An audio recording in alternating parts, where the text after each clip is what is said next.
오늘 말씀의 제목은 끝나는 것에 대해서 말씀을 드리겠습니다. 우리 지금 다 함께 이 자리에 있다는 것은 2021년이 끝나가고 있다는 겁니다. 끝난다는 것은 무엇인가? 어떤 한계점에 도달했던 겁니다. 어떤 경계선에 우리가 도달할 때 끝이라는 것을 우리가 말하게 됩니다. 그럼 여러 가지 끝이 나는 것이 있지만 우리와 직접 관련된 것은 첫 번째, 힘이 끝이 납니다. 힘의 경계가 있다는 겁니다. 여러분, 이 땅에 살아있는 모든 생명은 힘을 갖고 있습니다. 근데 그 힘은 영원하지 않습니다. 참 좋을 때도 있고 강할 때도 있지만 시간이 지나가면서 그 힘이 소진됩니다. 힘이 약화가 됩니다. 그걸 어디서 찾아볼 수 있는가? 우리 자신의 어떤 삶, 육체를 보면 알 수가 있습니다. 그러게 2021년이라는 시간이 지나가면서 우리가 힘의 한계를, 육체적 한계를 느끼고 어떤 한 해를 보내면서 우리가 어떤 죽음이라는 시간이 우리가 찾아오고 있다는 것을 우리가 알 수가 있습니다. 그러게 우리의 육체의 힘이 소진되어 가고 있습니다. 우리에게 힘이 소진되어 가고 있다는 겁니다. 두 번째, 우리에게 경계가 있는데, 한계가 있는데 그것은 뭐냐? 시간의 한계가 있습니다. 여러분, 시간이라는 것은 우리에게 한계점을 줄 수밖에 없습니다.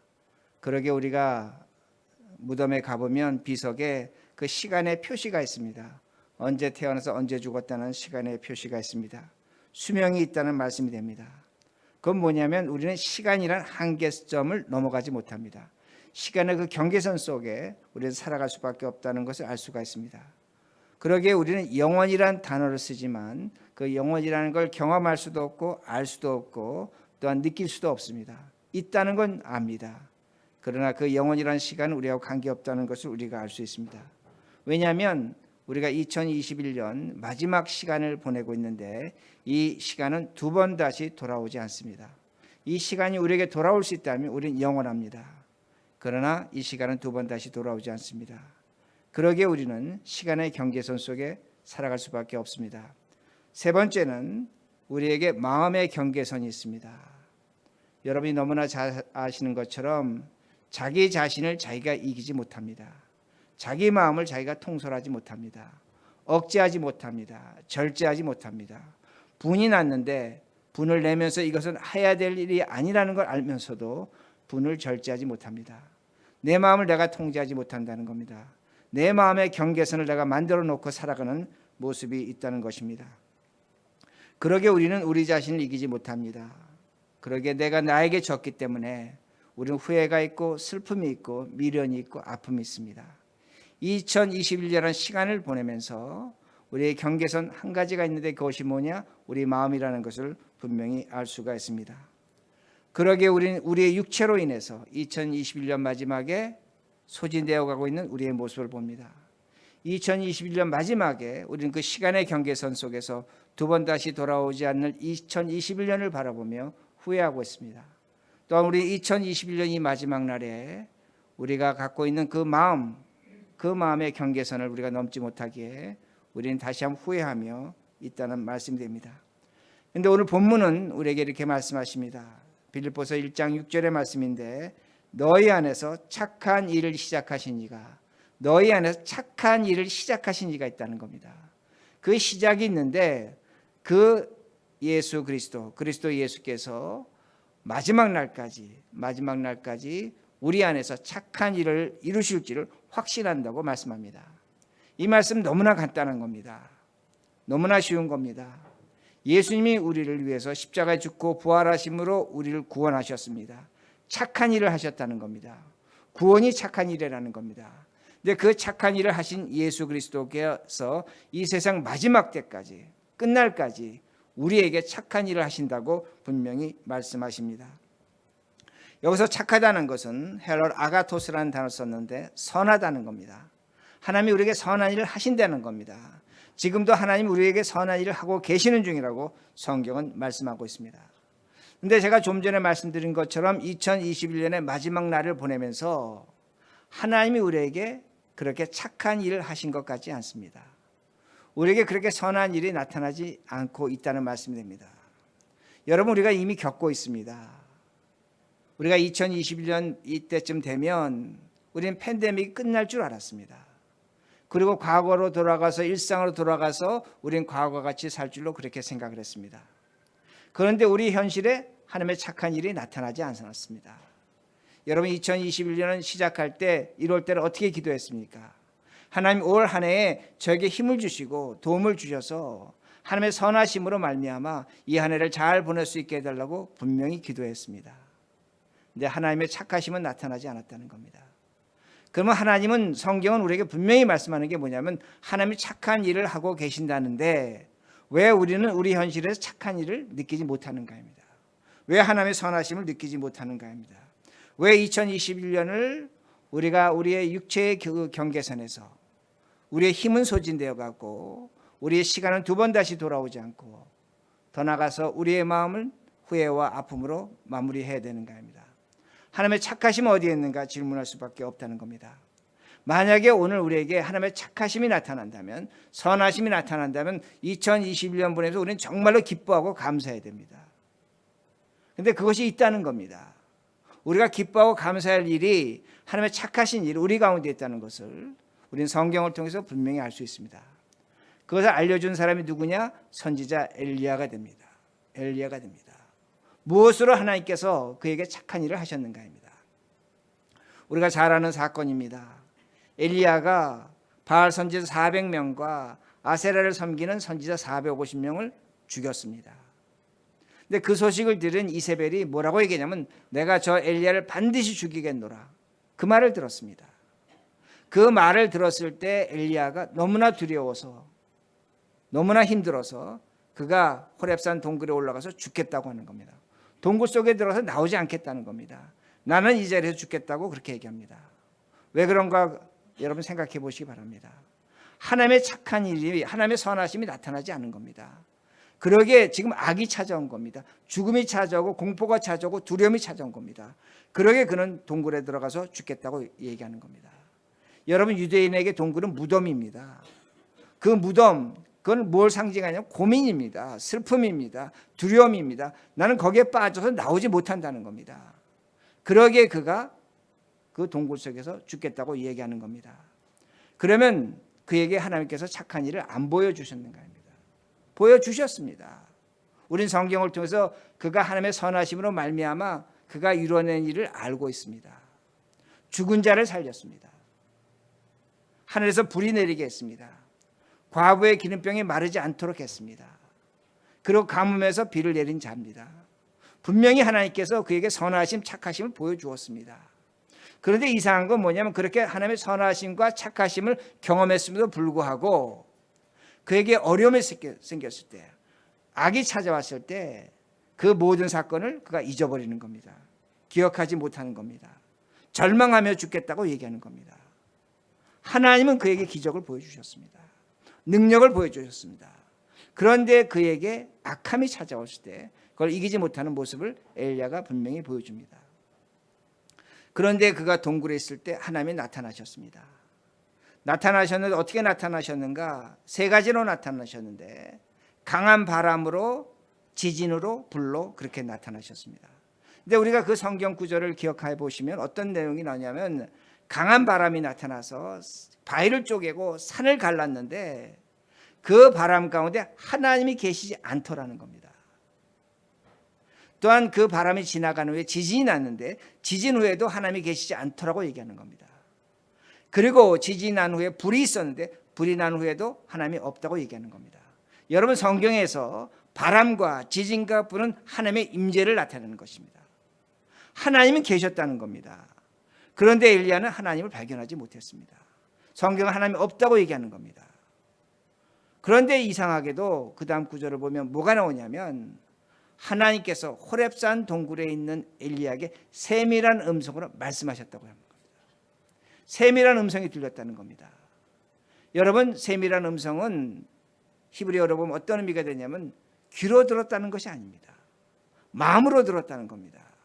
세밀한 음성을 들었는데 그 음성은 그의 마음에 들려진 겁니다.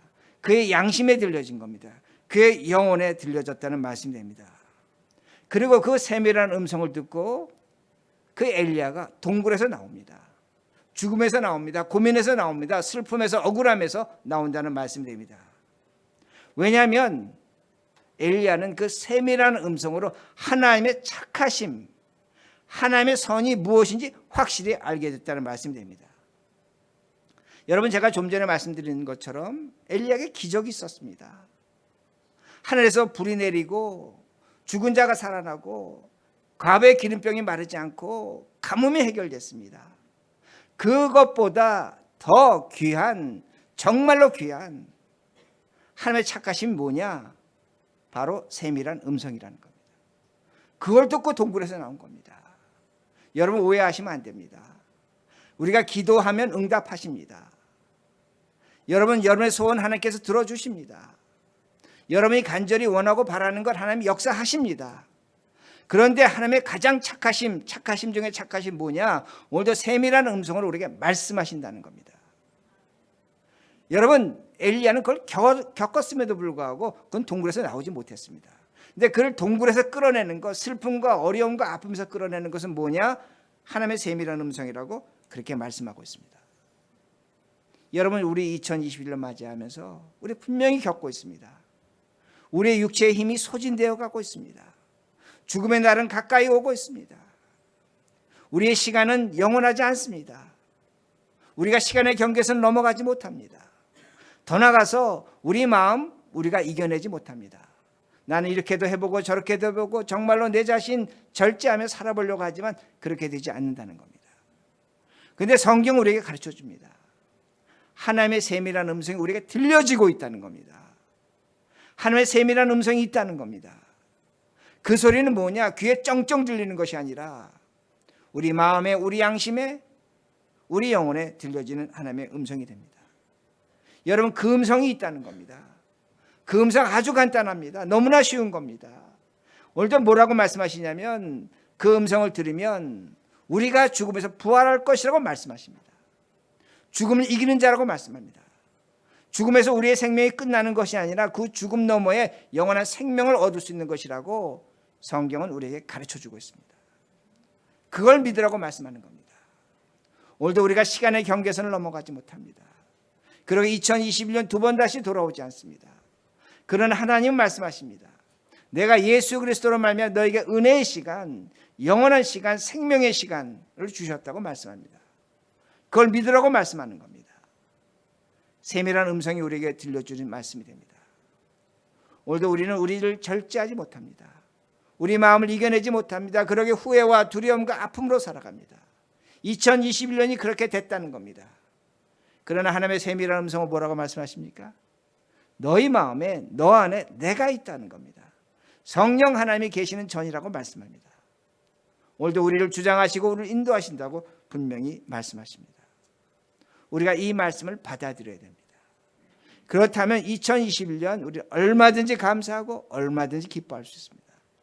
하나님이 오늘도 우리 안에서 착한 일을 하고 계시는 중이라는 겁니다. 오늘도 우리가 착각하는 것은 뭐냐면 우리의 열정과 우리의 신앙과 우리의 기도로 하나님의 길을 간다고 생각합니다. 그런 면이 없지 않아 있습니다. 그러나 하나님께서 오늘도 우리를 착한 일을 하고 계십니다. 그 착한 일은 무엇이냐? 예수 그리스도로 말미암아 우리를 영혼과 생명의 자리로 이끌어가고 계신다는 말씀이 됩니다. 2022년 1년 마지막 날 우리 주님은 착한 일을 하고 계십니다. 이 예수를 생각하시면서 기뻐하시면서 우리 다 함께 기도하시겠습니다. 예, 오늘 말씀 2022년 우리가 맞이하면서 들을 첫 번 말씀은 시작하는 것이 됩니다. 시작하는 것이 됩니다. 앞으로 한 3시간 정도 남았지만 우리는 2021년을 맞이하게 됩니다. 그러면 우리는 2022년을 맞이하면서 어떤 일을 맞이하게 될 것인가를 생각해 보게 됩니다. 우리가 2022년에도 2021년과 똑같은 삶을 살아간다면 아마 2022년도 2021년 우리가 지금 느끼는 마음과 커다란 차이는 없을 것입니다. 근데 아마 대부분 우리 똑같이 살아갈 것입니다. 2021년 같이 똑같은 시간에 일어나서 똑같은 음식 먹고 똑같은 차를 타고 똑같은 곳에 일하러 가고 또 똑같은 사람 만나고 똑같은 모습으로 그렇게 살아가게 됩니다. 만약에 우리가 이렇게 살아간다면 2022년은 우리에게 특별하지 않습니다. 그런데 오늘 성경 본문이 우리에게 다시 한번 말씀하시는 것처럼 너희 안에서 착한 일을 시작하신 이가 예수 그리스도가 다시 오실 때까지 착한 일을 하고 계신다고 분명히 말씀하십니다. 그러기에 우리가 이 그리스도가 착한 일을 하실 것을 우리가 믿고 확신하며 살아간다면 우리의 2022년은 특별할 것입니다. 2021년과는 다르게 될 수 있다는 말씀이 됩니다.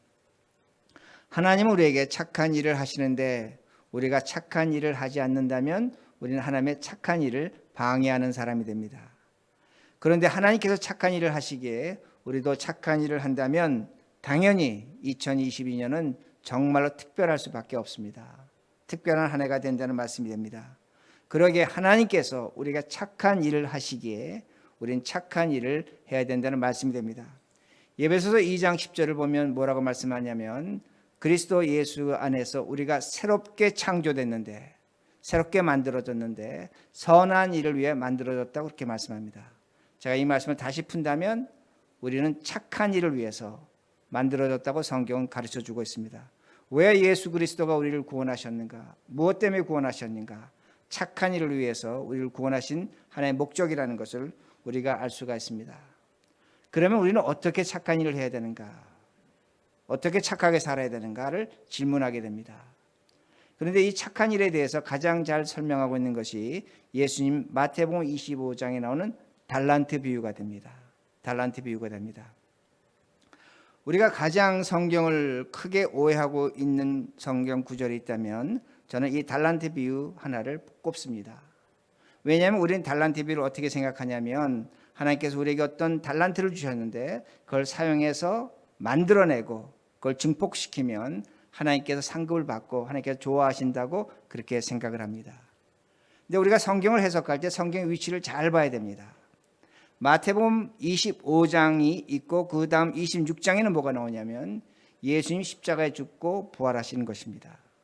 왜 성경이 거기에 쓰여 있는가입니다.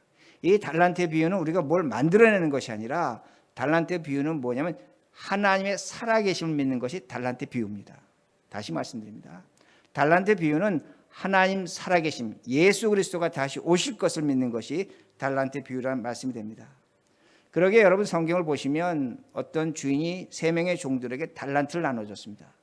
1달란트, 2달란트, 5달란트를 나눠줬습니다. 이걸 오늘날의 가치로 환산한다면 100만 불 정도 됩니다. 한 사람에 100만 불 주고 다음 사람에 200만 불 주고 셋째 사람에게는 500만 불 줬습니다.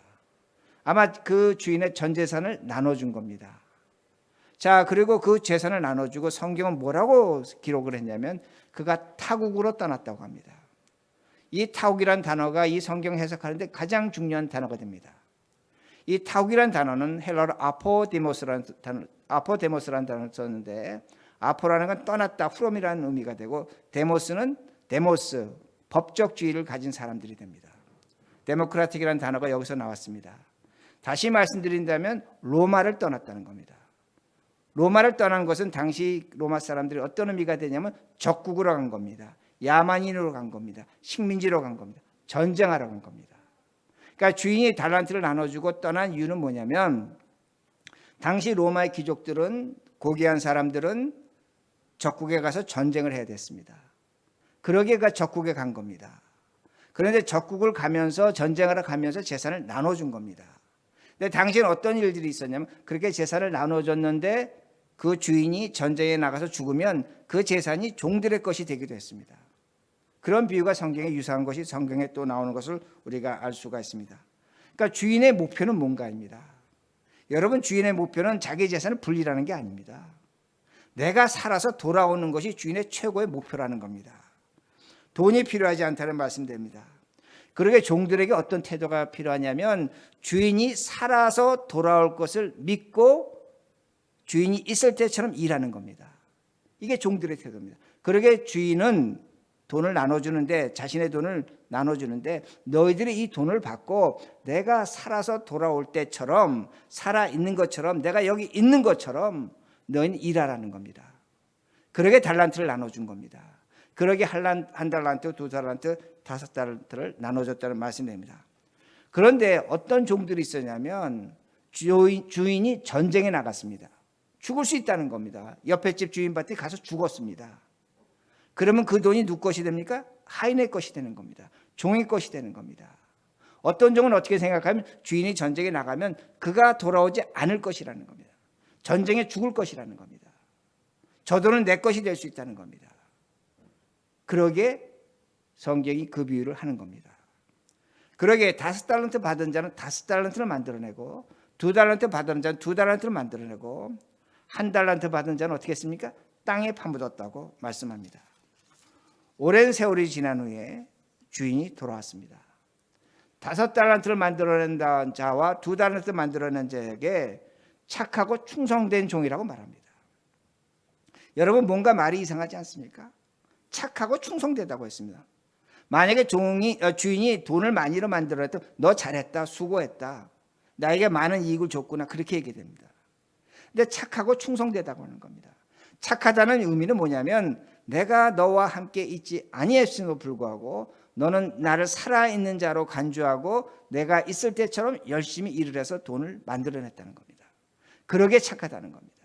그러게 충성된다고 그렇게 말씀합니다. 너는 나를 죽은 자로 간주하지 않았다는 겁니다. 나를 산 자로 인정했다는 겁니다. 근데 1달란트 받은 자에게 뭐라고 얘기합니까? 악하다는 겁니다. 게으른 종이라고 얘기합니다. 여러분 1달란트 만들어서 1달란트 돌려줬습니다. 본전치기 한 겁니다.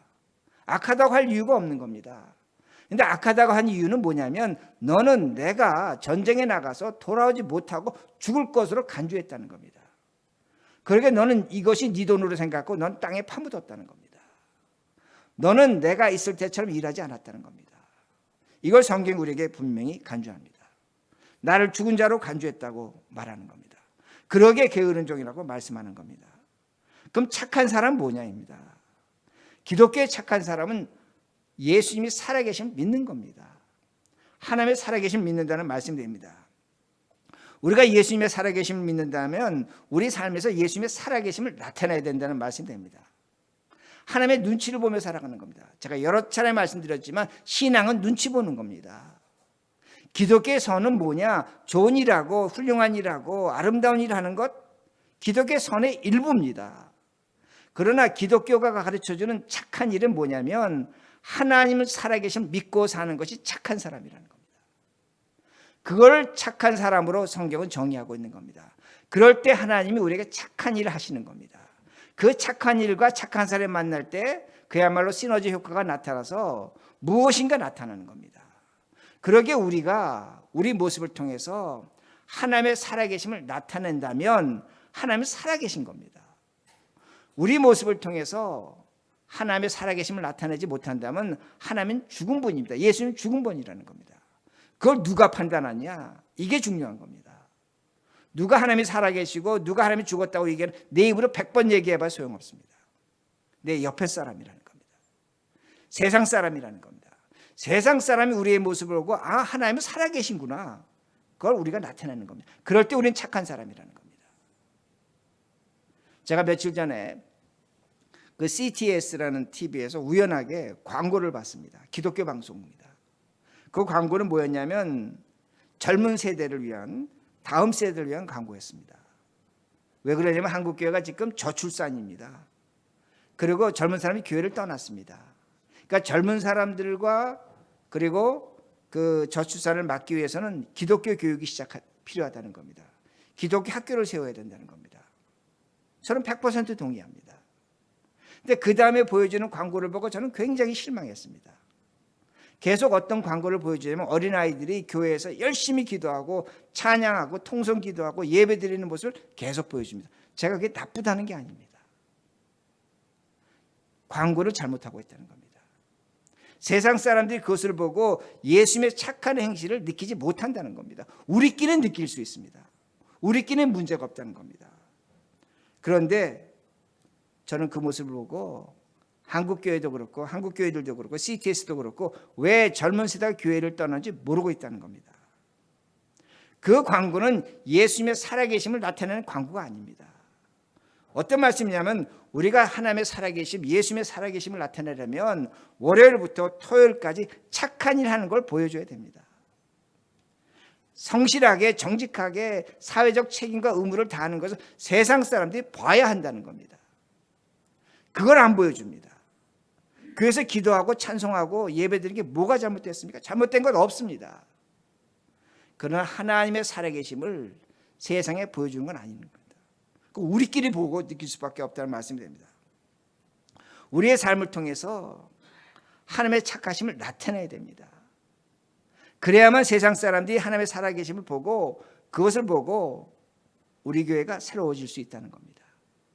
하나님은 그걸 원하시는 겁니다. 착한 일 하라는 겁니다. 여러분, 우리 교회 역사를 보면 140년 전에 조선에 복음이 들어왔을 때 교회를 세웠습니다. 지금은 그렇지 않지만 당시에는 교회를 세우면 학교를 세웠습니다. 통신학교를 세우고 야간학교를 세우고 학교를 세웠습니다. 근데 그 전통이 다 사라졌습니다. 얼마 전에도 제가 어떤 장로님을 통해서 들었는데 삼천포에 자기 조상이 교회 장로를 했다고 합니다. 목회를 했다고 합니다. 그러면서 학교를 세웠다고 합니다. 그 당시에 너무나 당연한 것입니다. 교회 숫자만큼 학교를 세웠습니다. 왜 그랬는가입니다. 그 무지한 백성들에게 한글을 가르쳐 줬습니다. 남자와 여자를 차별하지 않았습니다. 그리고 양봉과 상놈의 구별을 교회가 하지 않았습니다. 착한 일 한 겁니다. 무엇 때문에? 그리스도가 우리가 착한 일을 하시기에 우리가 세상 사람들이 그리스도를 나타내는데 그 나타내는 방법이 뭐냐? 착한 일이었다는 겁니다. 그것을 보고 오늘날 한국교회가 생긴 것이고 한국의 나라가 생긴 겁니다. 민주주의라는 가치관을 우리가 갖게 된 것이라는 겁니다. 무엇 때문에 그런가입니다. 착한 일을 하시는 예수 그리스도로 말하며 우리가 착한 행실을 나타내는 겁니다. 그러기에 오늘 우리에게 옆에 누가 있습니까? 자식이 있습니다. 친구가 있습니다. 아내와 남편이 있습니다. 예수가 원하는 착한 일은 뭐냐? 예수 그리스도의 살아계심을 믿는 겁니다. 살아계심을 확신하는 겁니다. 그렇다면 우리는 그들에게 착한 일을 할 수밖에 없다는 겁니다. 이게 부부요, 이게 사회생활이요, 이것이 교육이라는 겁니다. 그러기에 오늘 우리가 2022년을 맞이하면서 올 한 해가 좀 더 특별해지길 원합니다. 무엇인가 달라지길 원합니다. 첫 번째 뭡니까? 한 가지입니다. 예수님은 살아계신다는 겁니다. 언젠간 그가 다시 돌아오실 것이라는 겁니다. 우리의 구세주라는 것, 그걸 믿는 것이 착한 사람입니다. 그걸 믿기에 우리는 착한 행실을 하는 겁니다. 내 옆 사람에게, 내 가까운 사람에게 그리스도의 모습을 나타내는 겁니다. 정직하게, 성실하게, 착실하게 나에게 주어진 책임과 의무를 다하는 겁니다. 이렇게 한 해를 사시고 귀한 한 해가 되기는 그런 한 해를 만드시는 우리 모두가 되기를 간절히 바랍니다.